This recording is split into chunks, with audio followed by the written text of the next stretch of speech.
আর ছেলেদের ক্ষেত্রে একটা মেসেজ দিয়ে রাখি, ফার্স্ট ইয়ার 9-10 থেকে কম শুরু হয়, ফার্স্ট ইয়ারে উঠলে বেশি শুরু হয় স্মোকিং, ঠিক আছে? মানে সুয়াক, মানে বর্তমানে ছেলে মেয়েরা বলবো না, ছেলেরা, মানে ওরা যারা স্মোক করে ওরা ভাবে যে স্মোকিং হলো একটা ভাই ক্লাস, ঠিক আছে?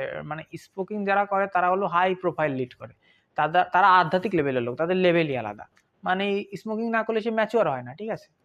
মানে 90% স্মোকার যারা মনে করো রেগুলারলি টানে, তাদের 90% ছেলে মেয়ে জানেই না তারা কেন সিগারেট খাচ্ছে, ঠিক আছে? মানে তাদের কাছে এটা হচ্ছে একটা পার্ট। আবার অনেকে এও বলে যে শুধু সিগারেট না, গাঁজা, সরি মানে উইড যেটা বলে, ঠিক আছে? অনেকে এটাও বলে যারা মানে মেয়েরা নাকি নেশাখোর ছেলেদের বেশি পছন্দ করে। তো আমার তো মনে হয় না যে কোনো সুস্থ মস্তিষ্কের কোনো মেয়ে, মানে যার মাথা স্বাভাবিক বা সুস্থ মস্তিষ্কের,